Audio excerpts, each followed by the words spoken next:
Cerita dimulai dengan suasana malam di sebuah kafe kecil di Tanah Abang. Asap rokok bercampur dengan aroma kopi hitam yang baru diseduh.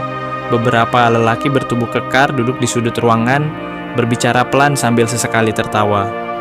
Di antara mereka, ada seorang pria berambut gondrong dengan tubuh kekar yang menyandarkan punggungnya pada kursi kayu reyot. Dia adalah Hercules, seorang preman yang namanya masih disegani di Jakarta. Malam itu, ia sedang menikmati suara emas Bang Haji Rhoma Irama dari radio tua di pojok ruangan. Ketenangan malam itu terganggu ketika Dono, anak buah Hercules, datang dengan napas tersengal dan wajah tegang, seolah membawa kabar buruk. Ia mendekati meja Hercules dan memberitahunya bahwa Habib Bahar telah menghina Bang Haji Rhoma. Mendengar hal ini, Hercules yang dikenal sebagai penggemar berat Rhoma Irama menjadi marah. Bukan hanya karena musiknya, tetapi juga nilai-nilai yang diajarkan dalam lirik-liriknya. Dengan gerakan perlahan, ia bangkit dari kursinya, mengenakan jaketnya, dan bersiap untuk pergi. Hercules, yang biasanya mudah terpancing emosi, kali ini semakin marah karena nama yang dihina adalah orang yang ia hormati. Dono melaporkan bahwa Habib Bahar sedang berada di pesantrennya di Bogor. Hercules pun memutuskan untuk langsung menuju ke sana. Mobil melaju menembus kegelapan malam, membawa Hercules dan anak buahnya menuju Bogor. Angin malam berhembus kencang, seolah mengiringi kemarahan yang membara di dadanya. Bulan bersinar pucat dari kejauhan, menyaksikan perjalanan seorang preman yang siap menantang seorang Habib dalam duel yang belum pernah terbayangkan sebelumnya. Setelah hampir 1 jam perjalanan, mereka tiba di gerbang pesantren. Bangunan bergaya tradisional dengan sentuhan arsitektur modern itu tampak megah di tengah hamparan tanah luas. Beberapa santri terlihat berkeliaran, sebagian sibuk merapikan tikar pengajian yang baru saja selesai.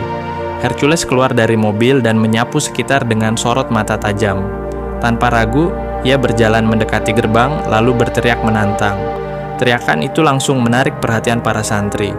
Mereka berhenti beraktivitas dan saling berbisik mencoba memahami siapa pria berotot yang tiba-tiba datang membawa ketegangan di tengah malam. Tidak butuh waktu lama, dari dalam bangunan utama muncul sosok berjubah putih dengan langkah tegap. Wajahnya tenang, tapi sorot matanya tajam seperti elang yang sedang mengawasi mangsanya. Itu adalah Habib Bahar. Habib Bahar berdiri di depan tangga, menatap Hercules yang berdiri kokoh di luar gerbang. "Ada urusan apa teriak-teriak malam-malam di tempatku?" tanyanya dengan suara dingin. Para santri mulai berkumpul, menciptakan suasana yang semakin tegang. Anak buah Hercules juga bersiap siaga meskipun mereka tahu pertarungan ini bukan antara kelompok, melainkan antara 2 individu yang sama-sama kasar. Hercules mendekat dengan gerakan agresif. "Lu pikir bisa ngomong seenaknya tentang Bang Haji Rhoma Irama tanpa konsekuensi?" tanyanya dengan suara berat penuh tekanan. Jawaban Habib Bahar santai tapi tetap menantang.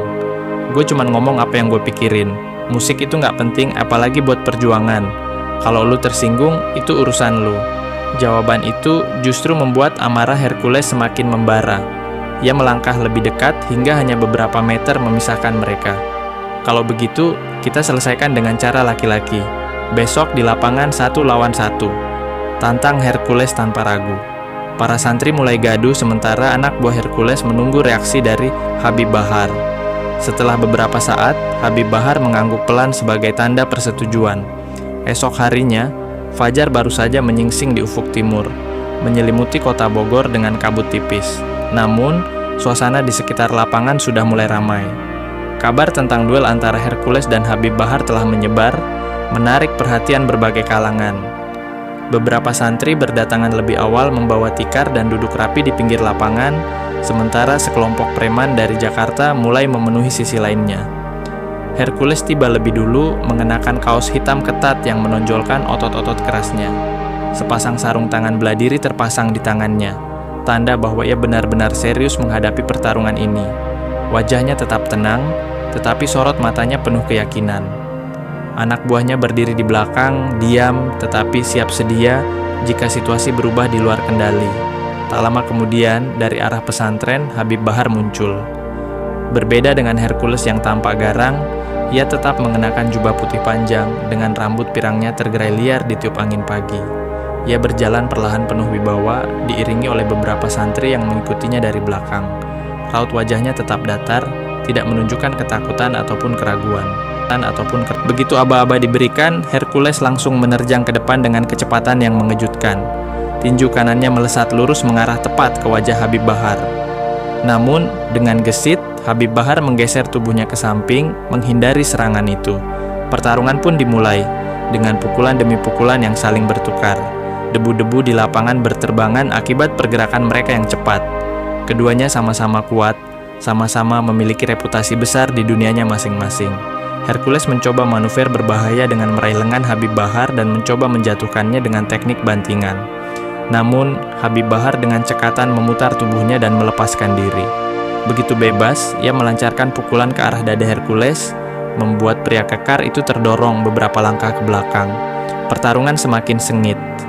Hercules menggunakan teknik jebakan, berpura-pura melayangkan pukulan ke wajah Habib Bahar, tetapi di detik terakhir mengubah arah serangan ke bagian kaki. Sayangnya Habib Bahar tidak mudah terkecoh. Ia melompat menghindari serangan tersebut dan dengan cepat membalas dengan tendangan ke arah dada Hercules. Benturan keras terdengar membuat tubuh besar Hercules sedikit terdorong ke belakang.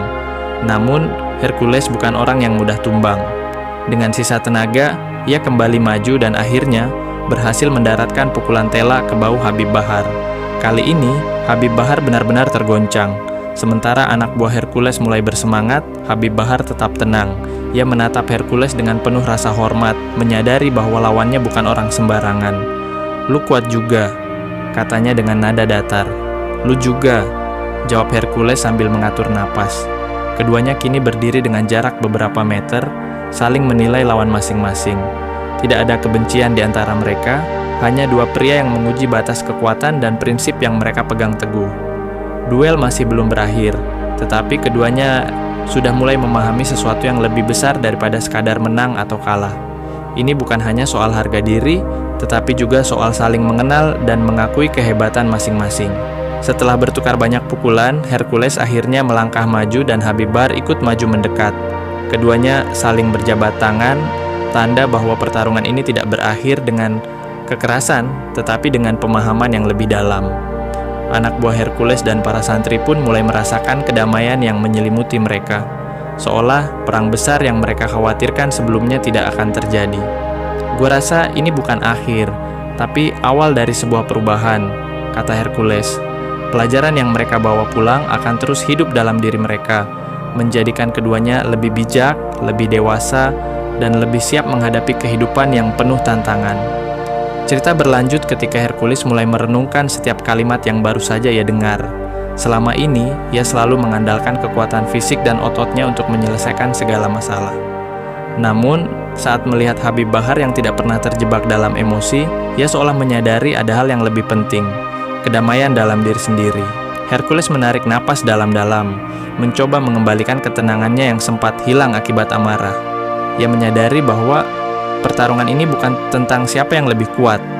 Suaranya mulai berubah, lebih rendah dibanding sebelumnya.